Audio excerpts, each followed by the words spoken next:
Right, here we are for another episode of Monthly M&M. So this is the first episode where the wonderful audience are submitting the questions. Woo-hoo! So get them in for your chance for us to talk about a topic that you have chosen. So we're going to spin the Wheel of Destiny, and while we spin the wheel, you're going to hear the starting tune, written and performed by our own Megan. So let's go. It's M&M monthly discussions, the time of month we all go crazy for, where Mike and Megan talk about a topic. It's a podcast you simply can't ignore. Time for some popular catchphrases. Megan, your Spider-Man 3 rant is legendary. So what did you think about that? Yeah, it was alright. Don't like it, it's too weird. It's not that weird though, is it? You know what? I actually quite like Star Wars. I'm tired. So if you want to join in the fun, tune in to M&M Monthly. That should be enough time. Let's see. That should be ample time for the. Are we just going to have been? Yes. That's funny. Yeah. Just we haven't figured out what the intro-y bit will be, so it's not going to be a montage of me and Megan like jumping and going, yeah. It should be. Really? Well, we thought about just pasting in the. Yeah, we'll do a montage. No, we should do a montage of us just jumping. Just jumping. Oh, that'd be such a pain to edit. Well, not right now because you've got a dodgy ankle. I can jump. But the thing that won the Spinner of Destiny is parenting, and that was submitted by Mr. Tony Farina of the Comics in Motion podcast on Indie Comic Spotlight, and he's known by his pen name because he is a published author as A.R. Farina of the Austin Chronicles. So he submitted parenting, and when he submitted it to us, he said, well, you guys are getting married this year, and when this comes out to patrons, it'll only be a couple months. When it comes out to the main feed, this will actually be out, I think, in July. So it'll be just before we go away to America. So yeah, it's parenting because we're getting married in Vegas, and then after that we're going to start trying. So in a year or two's time we could be parents. Who knows? But parenting, right? Yeah. Of all the topics, parenting. Mm-hmm. Now, what do you think when someone says parenting to you? Like, what's the first thing that jumps into your mind? Children. Well, that's a good one. Not dogs. Not a dog. The first thing that comes to my mind is children. But yes, I suppose we are parents too. We're raising a creature. Yeah, adopted her and then raising her. Well, I think with parenting it's a weird one because where you work in a school, so Megan's a secondary school teacher, so for Americans she teaches 11 to 16-year-olds. High school. And she teaches I think languages. it's like a combination of middle school and high school, actually. Yeah, but it's not up to 18. My school only goes up to 16. Yes, whereas over here, 16 to 18 is called either sixth form or it's called college. Whereas over there, in America, they call college what we call university. So it's a whole thing. Look it up. So parenting, you obviously, you're a teacher, so you have to deal with kids quite a lot.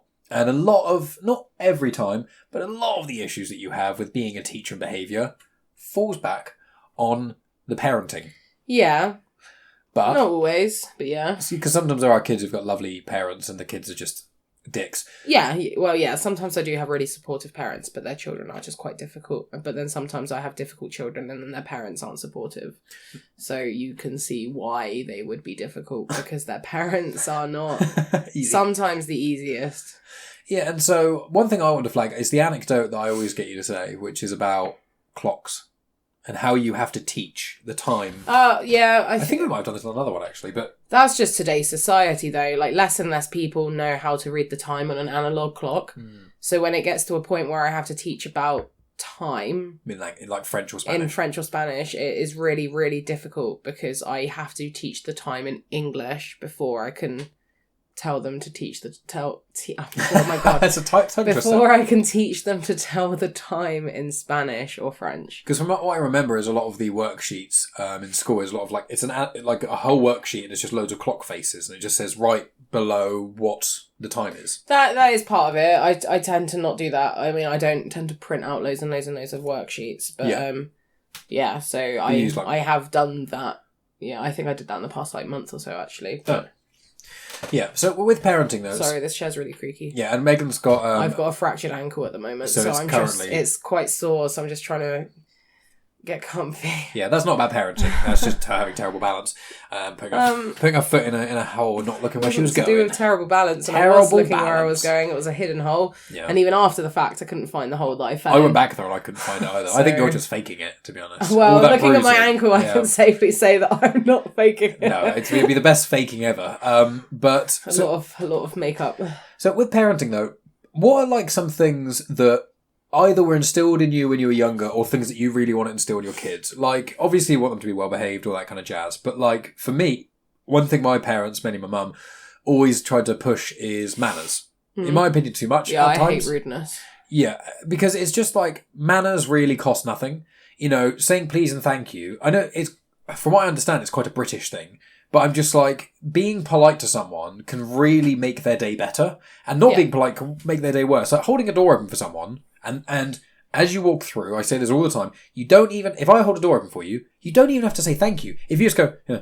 If you just acknowledge the fact that I have done something, that's okay. Yeah. And I've always been taught, you know, the best kind of kids that you interact with, I mean, like when we've got friends' kids or stuff like that, is when you meet a kid and they're really polite and they say please when they ask for stuff and they say thank you when you give them stuff and they don't like just interrupt all the time. And obviously those kind of things, it can depend on the kid as well. But I do really, really like manners. So that will be something I remember as a kid being like, why is mum always going on about this? And then whenever I'd meet friends' parents or even women I was seeing, their parents, and I was obviously very, very polite and things and charming, then I'm like, actually, I'm quite glad that mum pushed me to be polite. What are you? I want to instill manners, but alongside of that, though, I don't want it, like, it's weird that you're talking about it. It's weird that this is the thing, because in briefing today after school, we were talking about, I can't remember. I'm so tired, but... Something about manners.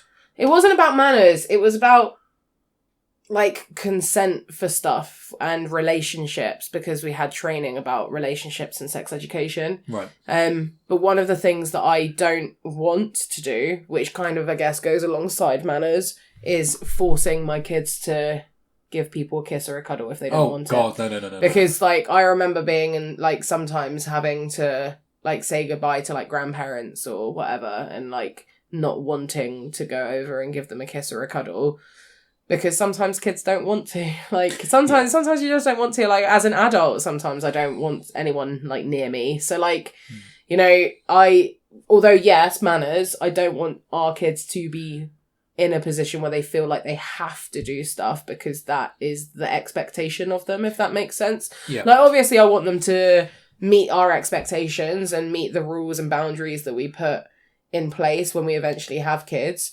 But when it comes to stuff like that, I also want them to have their own, like, agency and make their own choices without feeling like that, because it is, like, it's a form of consent, like, and then it's also taking into consideration other people's feelings. Like, it might be a case that they're like, okay, well, I'll go and give this person a kiss because I know that it would make them happy, but at the same time is recognizing that their actions have consequences. Yeah, positive or negative consequences. Yeah, that's a good point. I mean, because, like, sometimes we say bye to our friends' kids and I'm like, oh, can I have a cuddle? And they're like, no. And I'm like, okay, fine. Yeah, you don't want to force it. If you don't want to cuddle, that's not a problem. Like, at some other point, I imagine I'll get a cuddle from you, but if you don't want to cuddle today, I'm not going to force it upon you, because then it becomes like a thing. Yeah. No, I agree completely. And the thing is as well is, forcing kids to do those things isn't great for the kids, but also some adults, like I'm a hugger. You know, when I meet people and when I say goodbye to people, I generally hug them. But which means that I'm a hugger, because everyone assumes that I want to hug them because Mike's hugged them, and then I feel the need that I have to hug them. And then you have to hug your friends. Even though the irony is, what I'm saying is that our kids shouldn't feel like they should have to do it. Yeah, I'm feeling like I have to. I think maybe that's the reason that I'm kind of like, I don't want them to have to. The thing is, I hug people, but then I guess for me, I come from Italian, like, culture. No, where you kiss everyone. Like, everyone's 5,000. That's quite European though, isn't it? Yeah, it's very European. Spain and France do it quite a lot. But I don't think the Scandinavian countries are like that. I mean, they were doing it at Nonna's funeral. Like, people coming up to me, people that I haven't seen in years, people that I don't even remember. They were like, oh, ciao, Megan. Like, kiss, kiss, kiss. And I'm just like, I don't know who you are. Yeah, I mean, I never, like, I almost never... When it comes to kissing, I would never assume someone wants a kiss from me. But it's not something that's in English culture. No. But with me hugging... If you went over to one of your friends and you tried to give them, the kiss on the cheek each side, they'd be like, what the the hell are you doing? Most of my guy mates would just kiss me back, but you know, it's one of those. It's not even a kiss properly, is it? Well, no, not really. Not when you're around. But with the hug thing though, what does that even mean? It meant it was more. It's a joke about me making out with making out with my bros. No, with hugging, I want to make it clear though that with people, I always ask. You know, especially if I've not met them before. I'm like, no, not the kissing bit. I don't kiss people very often. But with the hugging thing, I always ask for consent. You know, I'm like, I go, are you a hugger? Are you not? Some people don't even like shaking hands or anything, and that's fine. You know. Yeah, I mean, yeah. With Nonna having recently passed away at work. That's her Italian. That's my Italian nan.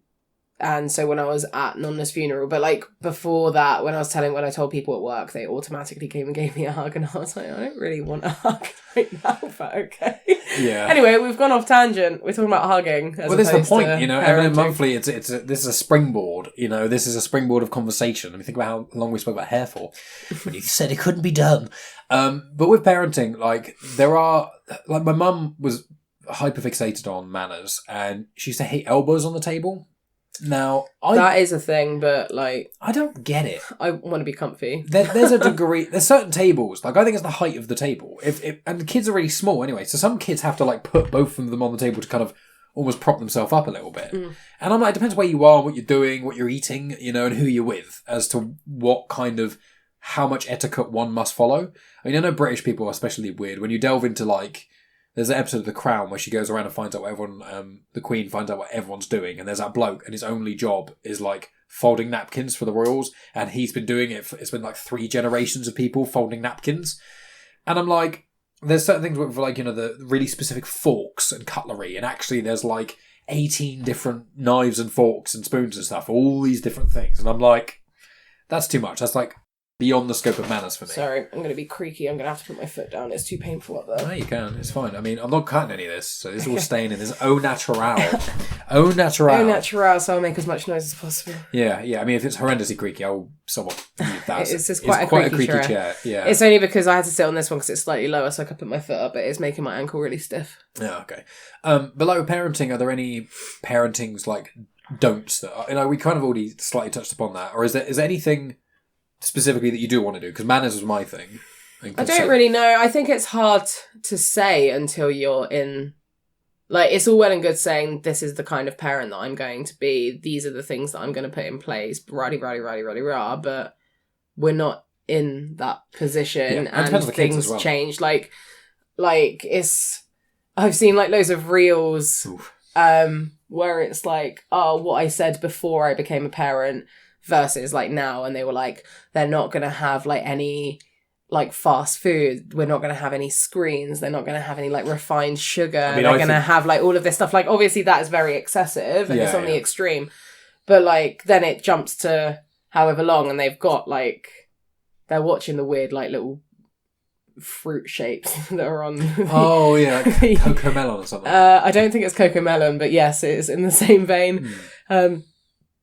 Like, I think it's hard for me to say what kind of parent I want to be because the idea of what I want isn't going to come to fruition in a perfect sense, if that makes sense. You won't get... It's like with the dog, isn't it? It's like, I know that's not quite the same before I offend any parents out there, but it is always, the ideal XYZ. And really the ideal that everyone wants is a kid who's perfectly behaved, but is still interesting, who's got their own agency, but will also listen to basically everything you say, who have got loads and loads of hobbies, but no hobbies that's really going to hurt them or cost too much money or get them in with the wrong crowd. I do... You know, it's all these balancing acts. With the parenting thing where you said you don't want parents to get offended, like I do find that difficult because obviously we don't have kids, but we do have a dog, and like although granted no, dogs and children are not the exact same thing, it's the only thing that we can compare it to. There are some common threads. I mean, yeah, there are. I mean, people that we've spoken to that do have children, after we went through the puppy phase and we were getting up every 2 hours in the night to let her out for the toilet, like they were like, that is... It is representative. It's training you to when you eventually have children, because it is a similar vein in that sense. But yeah, I think one of the things that I really want to work on is not being so negative towards myself, because obviously when I start saying that stuff, the kids are going to start saying that stuff as well. Especially about themselves. Especially about like their weight, for example. Like, I don't want, like, if we have, well, regardless of gender, but negative like self-image as well. Yeah, I mean, it's highly likely that, I mean, most people have some form of self-consciousness, but like, yeah, like when I used to listen to a podcast and it was about like weight loss and like healthy eating and stuff. It was the Slimming World podcast, which I don't listen to as much anymore, but one of the people who's the actual consultant, she was saying that her kid had started saying, "Oh, I don't want to wear that because it makes me look fat." And her kid was 4. Oof, yeah. And it's because she'd obviously heard mummy saying it. Yeah. It's just like one of the, like, there are things that I know that I want to try and work on so that when we do eventually have kids, I'm like they're not going to pick up those negative traits. And it's not even negative in the sense that it's like necessarily super, super bad, but it's just, I don't want to hear like my kids talking about themselves. Like, it's the standard thing. It's the hypocritical thing. Like, you can dish out advice, but then you can't take it yourself. Like, I don't want to hear my friends saying that about themselves. Yeah, I do it to myself, and I don't want my kids to do it. Yeah, I still do it. Like, it's just a case of trying to work on it. Sometimes if you're being quite self-negative, I have to be like, look, if someone else was saying this about themselves, what would you say to them? And then that kind of, you know, as I come from the opposite end, you know, I've had to rein my ego in as opposed to raise myself up, you know. Appearance-wise, I've never thought I'm overtly attractive or anything, so that's not, I've never been like, oh, I'm gorgeous. I've always thought I'm actually not very good-looking, and it's taken years to lose weight and to be at a point where I'm like, yeah, I'm alright. But with, my thing's always been like, ego and arguments and stuff like that, and letting things go, and that's something I think our kids are going to be very stubborn. Yeah, I mean, I love you more than anything in the world, but you are incredibly stubborn, and I think you love me more than anything else. Yeah, I do. And for anyone that what you were doing. I was like, are you trying to sweeten the deal with the people watching? Going like, hey, for anyone that's am watching, I stubborn? For anyone that's watching, I have a top on that says love on it. That was the joke, you know.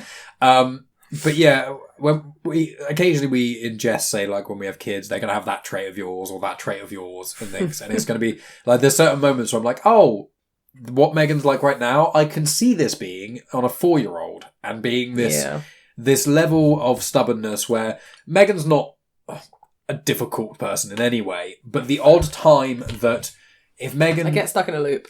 You get stuck in a loop, and sometimes if you're in a bad mood or something's really affected you, it's hard to get me out of it. Well, it's not only hard to get you out, but what I was aiming at is when if you and I have had an argument of some sort, I can kind of just wash it over and get over it a lot quicker. And sometimes you can't, understandably so.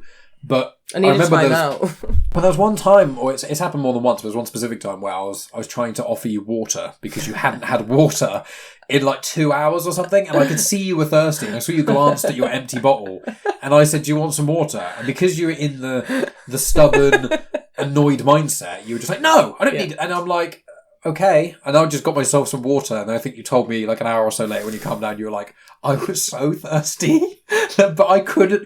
But you were like, I was so thirsty. It's the principle. The principle of the argument's over now, but Mike's trying to do something nice, and I can't have that because I'm still mad at him. Yeah. Yeah. But it is a weird one. Like with kids, like, I think we said we probably, if we can, we would ideally have 2. Obviously, if we could choose, it would be a boy and then a girl. Yeah, because from what we've seen, like I learned about this in psychology and stuff, and we've looked at it a little bit since. We would be happy if we had 1 kid or 2 kids of either gender, and however they grow up to be, you know, that's completely fine. But if we had the choice, because of what we've seen, it seems to be that if you have an older male and a younger female, it sounds really incel-y saying female, a boy and a girl, often the dynamic can be quite healthy because often the boy can take on the protector kind Mine's of not role even so much that. To a degree, but also obviously you grew up with that. But also my main thing is ideally I don't want them to be the same sex. If they are, that's fine. But because it's generally they'll compare each other. They'll compare themselves to each other a bit more because especially if you had twins or something, you know. God, I don't want twins. If they're non-identical twins, especially, or if they are just the same gender. Unfortunately, what often happens is one of them will be more conventionally attractive than the other one. So one of them will get more attention from the people they desire it from, which can often happen. One of them will often be slightly more academically, I don't want to say intelligent, but just inclined, just better at like education and things like that. And then and like sport, like there's different factors of desirable traits. And what I wouldn't want is one of our children to be less conventionally attractive than the other one and both be the same gender. It is what it is. Things like that happen anyway. But if I could choose... But even with not twins, that happens. Like, if you, like, in regards to me and my brother is the one that is more conventionally attractive. Right, yeah. Like, I would... It's hard to compare because you're different. We're different genders. I mean, he is a good-looking chap, to be fair. He's a good-looking boy. You're beautiful, but he is a good-looking chap. Where, like, intelligence-wise, we went to the same university and we essentially did the same degree. You're pretty spot on. I would say that Davin, like, I don't know. I think Davin has more similar intelligence to me, which is almost more knowledge of, like, random things. Yeah. And he obviously is really Well, he also did stuff to do with politics. Yeah, exactly. So. Like, he's way more politically intelligent and a lot of, like, real life intelligent things rather than me being, a movie, knowing Whereas everything about movies. I know nothing about life. Megan's a lot more intelligent. I mean, you're more emotionally intelligent, but also with your travel. Sorry if you can hear a siren outside. I'm not going to edit it out. But what you've travelled quite a lot. Now I know that Davin's travelled quite a lot as well, but you absorbed. He's probably travelled more than I have. I think he's travelled further. But for example, you went like interrailing and stuff, and you've been to so many places in Europe. I think your Europe knowledge is probably more in depth than his, isn't it? It depends on what you mean by my Europe knowledge. I mean, you learn a lot about culture. If you ask me to point out where something is on a map, maybe. But it doesn't necessarily mean I know about the country. Yeah, but you just learn a lot about like culture and things like that. Like you are a very intelligent individual, but our respective intelligences would be measured differently. But I think the overall average would probably be quite similar. Yeah, and I think it's the same with your brother. I mean, to be fair, your brother and also his wife, like both very, very intelligent people. So yeah, with parenting, it's like one of those. Like, is there anything, like when it comes to parenting, like when you were growing up, not to slate your mum because she's a lovely person, but or to slate my mum because she's also lovely, but like, is there anything that you were growing up about parenting that you would comment on, or that you would want differently, or even what did you not have when you were younger that you'd want for our kids? For example, a nice, decent-sized room. Well, a decent-sized room, but also... Oh, you're going to say not divorced parents. Not divorced parents. Like... So I just... Obviously, right, I'll go to Italy. We'll break up. I'll go to Italy, even though I can barely speak obviously, Italian. like, having divorced parents is not a problem. And it's very common. Like, it is more common. It is more common nowadays. Yeah. Obviously, if it's the right family dynamic, then absolutely. Like, I don't understand... Like, I get it. I understand why people would stay together for the kids, but you can still have a good family dynamic without being a, like, what would once be called a stereotypical nuclear family. Yeah. Like having a mum, a dad, and like 2 or 3 kids. Yeah. So like for me, it is ever so slightly different when it comes to parenting, because I was born in Italy. I lived there till I was 4. I moved over from Italy to the UK. And to clarify, your brother's what, 3-4 years older than you? My brother is about 4.5 years older than me. So my brother and I moved over with my mum. My parents were like separated, but still trying to make things work for quite a while. And then like we knew that it just wasn't, it was done. Your dad had They didn't get divorced until I was at secondary school though. Because mum had to go to Italy to sign the papers. So I thought it was really exciting. I didn't think them getting excited was, them getting divorced was exciting, but I thought it was exciting because I had to stay at my friend's house during the school week. Oh. Because mum had to go to Italy to sign some documents to get the divorce finalised, and I stayed at my friend's house during the school week, and I went to school with them, and I was like, oh, that's exciting. Yeah. I thought so, yeah. The thing is as well is your dad and your mum, before you were both born, did try living in the UK. It was a different time. My dad couldn't get a job. Yeah, and he said that, I think it was like the workforce at that time was really difficult anyway, so it was just the worst time for, basically a non-English speaking immigrant to come over and try and get a job. But yeah, for me, like when it came to my parents, it is very different. Like, I don't have any friends that have got the same like family dynamic that I have. Like my dad still lives in Italy. Like he's always, the entire time that I've been born, he's lived in Italy. So I don't know. Like it's a weird one because I have a good relationship with both of my parents, but you can see like differences in their parenting styles because obviously my dad, like, although yes, he was in our lives and we spoke to him like basically every day and all of this stuff, and we'd go visit him for like 2 to 3 weeks at a time each time we went out there, he didn't grow up with... It wasn't every single day. It wasn't the kids. Constant is probably Yeah. like, because being a parent, a lot of it is just being loosely present. Yeah. I can't remember who said it. I think it was either on a podcast. It might have been a podcast. Someone I heard said they've got kids, and when the kids get to sort of teenage years, it becomes this weird thing where the kids never want you around, but they always want you to be in. So like they just want to be able to go into the house and you be within earshot, but they don't necessarily want you to just talk with them. They just feel more comfortable you being around. And I think that's the thing. Whereas like I obviously had my parents were together, but both my brothers are half brothers. So my dad was married before and then married my mum, and both my brothers are substantially older than me. So I grew up with my parents being together, but they did argue. I wouldn't say a lot, but when they did argue, it was pretty unpleasant. It was pretty nasty. And sometimes I'd get dragged into it as well, which I really didn't like. And I think that with your parents, for example, it'd be interesting to be able to see like a crystal ball. Like, what if, your parents never broke up? Because God, I think it would have been a shit show. But that's what I'm thinking. I think it would have been an absolute shit show. Because there's quite a few, honest. friends we've got who we know, and they've spoken about their parents, and they were like, our parents being together when we were young really sucks, because it was not, I wouldn't use this term lightly, but it was almost like toxic, where it was just, if they'd have split up, you'd have had a more challenging upbringing in certain respects, but at least both respective parents would have somewhat been at ease. If my parents stayed together, I don't think I'd have ever moved back to the UK. Well, I assume because that's probably the only way they'd have stuck together. I think I would have stayed in Italy, Never realistically. We'll be doing this podcast. Well, I'd be probably doing genuine chit-chat still, because I did that before I met you, but you wouldn't be here involved. Yeah, I think if my parents stayed together, I genuinely think I would still be in Italy. Because that's the only way, because I think your dad would ever have moved back to the UK, but your mum... Oh, I mean, that's the main reason that they broke up, is because mum wanted to move back to England and dad didn't, so... Yeah, which is understandable. And also Megan's mum is my mum is English and my dad is Italian. They met abroad and stuff. But yeah, it's weird because I've thought about that as well, of just like, there's certain people who just stay together, as you say, for the kids, but it actually ends up often doing more damage. Because if the two people are just miserable, because I know quite a few people whose parents are divorced, and they've got a really great relationship. They're basically like, look, it's not working, let's just split and we'll both be friends. Yeah. And they occasionally hang out, and there's times where it's like each of them with their respective new partners all hang out together with all the kids. It's so much better to try and be amicable than to force yourself in a situation that you don't want to be in.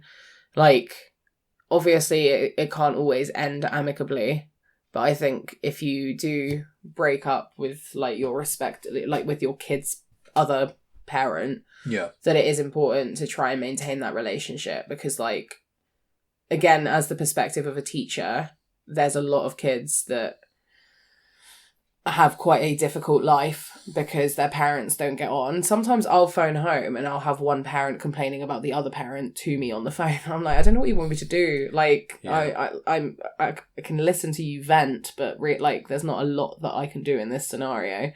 And sometimes I'll be like, oh, where's like this or this or this? And they're like, oh, I was at my mum's house this week and it's at my dad's house and I was there last week. And it's just like, oh, God.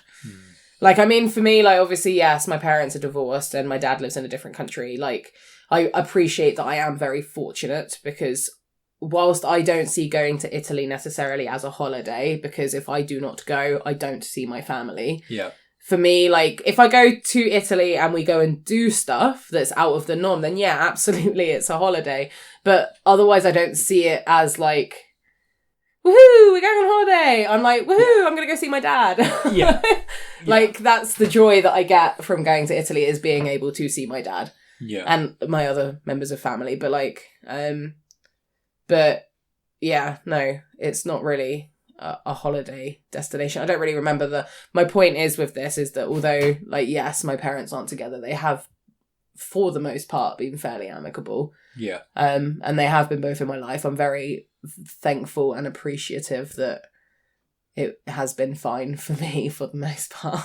Yeah, sometimes it is very messy for kids, and it's really hard because, you know, kids' development is so important. Even down to just like, there's been studies which are like, if a baby isn't held by another human especially one who loves them and things like that, by a certain age, if they've not had X amount of time held, it can actually make them really struggle with Did you do that in psychology at college? Because that rings a bell for me. I think I did, but I think since then I've seen some stuff or listened to a podcast or something. I've seen things since then which have reiterated stuff I knew. That rings a bell. I think it's like there's a higher chance of them becoming either a psychopath or sociopath. Just like it really affects empathy, and it really affects the ability to empathise with someone. And then that, at its core, that's what almost every relationship is built on. It is built on trust, which comes from trusting the other person isn't going to screw you over and trying to sympathise or empathise with the other person. And if you can't put yourself in someone else's shoes, you're going to struggle to communicate, you're going to struggle to form, and when I say relationships, I don't mean just romantic, I mean just all even in family general relationships. Work relationships, friend relationships. And that's what can happen sometimes if a kid is really, really ill, God forbid, early on in their life, that can affect them in the future of development. There's even, DID, dissociative identity disorder, that is something which, by the time this comes out on the main feed, my conversation with Lena should be out. So if you want to know more about that, really great conversation there. For Patreons, I think it's going to be another week or so before that comes out. But what can happen is DID is often caused by repeated trauma, often physical abuse or sexual abuse to a child repeatedly over time, and then it can become... That's what DID, that's where it can kind of come from. But also, when I was looking up the research and stuff, there are instances where certain types of identity disorders, because it's not just dissociative identity disorder, there's all kinds of different ones, they can actually come from, if a child is really, really ill when they're young and have to repeatedly go in for surgeries, children can actually develop trauma from repeated hospital visits and surgeries, and that can actually cause identity disorders as well, which is horrendous, isn't it? This is a very... very big tangent to what the actual topic is. Well, it was more just, upbringing is important. Hug your kids. Ultimately, as a parent, I want to be able to create a safe place. I want a safe space where my children can feel like they can come and talk to me about whatever they want to talk to me about. Be that subject. Like, for example, I didn't really talk about sex with my parents. Like, that wasn't a topic. No. Like, I want to have the kind of household that if my kid wants to come and talk to me about that, they can, because they feel comfortable to. Like, ultimately, if like I personally wouldn't go and talk to my mum about sex. I know that I could if I wanted to, but I don't want to. So like, we've had this discussion before, like if our child turned out to be gay, for example, which obviously is absolutely fine, I don't want them to have to come out. I want them to be able to come home, and I want us to have the kind of household and the environment and the secure net and safety where they can come home and be like, Mum, Dad, this is my boyfriend, this is my girlfriend, this is whoever it is. And for us to be like, yeah, cool, crack on. I just want a safe household where our children feel like they can say how they are feeling without feeling like they are going to get judged for having said feelings. And ultimately, I just want to raise a decent human being. My main morals is don't be a dick. I do it at work. A lot of teaching, I suppose, is somewhat parenting. I do find it difficult sometimes when I have to talk to parents when I don't have children myself, because there are some times where I have to kind of advise what they should be doing and how they should handle a situation, and I feel uncomfortable sometimes doing that because I don't have children myself. And you don't want to feel like you're crossing over. I don't want to feel like I'm crossing over a line and also being patronising. But it is just an ethos, and as long as we're on the same page with that, then we should, in theory, be okay. Do you know what I mean? There's a lot of things we've loosely spoken about that we won't go into here, but it's certain behavioural things that we've discussed, how we'll deal with the main behaviour. It's dealing with behaviour and us being on the same page. Exactly. I don't want our household to be a case of where they're like, oh, I'll go ask mum. Mum said no. Oh, I know that dad's going to let me go, for example, or vice versa. We need to be on the same page and we need to be consistent. Because we're a unit, we're a team. We're the team, that's the key. Consistency is key in everything. Yeah, and I'll just add to that, which is, with me, what I want when we have kids is not only everything that you've said, is that when I was growing up, when I was a teenager, my parents allowed me to have friends over all the time, and they always welcomed them, and they could have dinner and stuff. But I want the house, as long as it's sizable and stuff, I want to be a safe place that if we have kids that have got friends and stuff, they can bring them over after school. They're not going to be like ashamed of us. It's going to be a safe space. I didn't have that growing up. I didn't really have people come over, so I completely agree with you. I would love that. And I had certain friends who were going through some stuff, either, dealings with unhealthy relationships with their parents, or they just needed to escape from some sort of family thing that was going on, and they could just come over mine and just hang out. And especially as I got older, that was more and more beneficial. And there was the odd time where like a friend would stay over or something for a similar reason. And so I want there to be a place where the kids can just come and hang out and feel safe and feel comfortable, and we just kind of leave them to it. Yeah, if you want to play video games in the room, that's fine, just every 2 hours or so. You can't just be in there for 6 hours straight, But like little things like that, I want it to be a safe space for the kids, and I want friends of theirs to also be able to come over and just be comfortable. Because that's the real thing. It's just you want your kids to be comfortable with you, you want them to be comfortable in their own skin, and you want them to be comfortable going out into the world. Do you know what would be interesting is watching this back after we've got kids and then seeing whether anything we've said has changed? Well, if the audience share this enough around people and make this podcast so famous that it outranks Rogan in the charts, Joe Rogan, who gets, I think, an average of 12 million listens per episode, which is... 12 million per episode? That's the average. Holy crap. I think the Musk one is over 100 million. Jesus Christ. Yeah, that's like... that. If that was only in Britain, that would be 1 in 5 people in the UK. Holy Yeah, I think it's more... That's like the average is 10 million. That's mental. 10 to 15 million. But certain episodes skyrocket. Like, I think the Miley Cyrus one, the Elon Musk ones, they get loads. But if we can do a push and make it so that more people listen to this podcast than people I've ever met in my entire life, probably times 100. If we can get this podcast that big, and you guys can make this podcast into a career, then I can be a stay-at-home dad, and if we get it big enough, Megan can also... We can both stay at home, and all we'd be doing, apart from making the camera shake with Megan laughing, is all we'd be doing is podcasting, giving you guys great content, and being good parents. Mike's just like, I want to be a stay-at-home dad, and I'm like, okay, well, I don't want to be at work. Yeah, so. but I quite like, with the work from home stuff, I quite like being at home and doing chores and listening to a podcast or an audiobook. So, yeah, good fun. Anything else to note before we wrap up? I don't really know. I don't think so. I had something in my mind, but it's gone now. It was just about it'd be interesting when we're older to show ourselves the video. That's not and show the kids. That's not what I was thinking. Hey, kids. There was something else. I can't remember what I was going to say. Yeah, I just want to, when it comes to parenting, I just want to be able to raise decent human beings. Yeah, perfect. Well, friends, thank you so much for tuning in. If you're listening on Patreon, we love you an extra special amount because obviously you have been supporting us for a very long time. And also you guys get to listen to this earlier than anyone else by a whole month. A whole month early. A whole month. A whole month. And then also anyone who's listening on the normal feed and things like that. I should have said this at the start, video version. I think Megan kind of alluded to it. But if you're on YouTube, please please subscribe. Leave comments on YouTube. We will add any of the comments that are subjects to talk about. We'll add them to the roster, put it in the Wheel of Destiny, and we'll be able to see that. And also, subscribe to the podcast. If you're not on YouTube, you can send me messages on social media. I'm at Genuine Chit-Chat on Instagram, X, Facebook, TikTok, Threads. There's so many to remember. There's a lot of them. But yeah, we really, really appreciate all of you. You are all the best. And I don't think there's anything else to mention, is there? I don't think so. No. Well, like, subscribe, share. We appreciate you. And we'll talk to you in a month's time with more M&M Monthly. Bye. That's funny.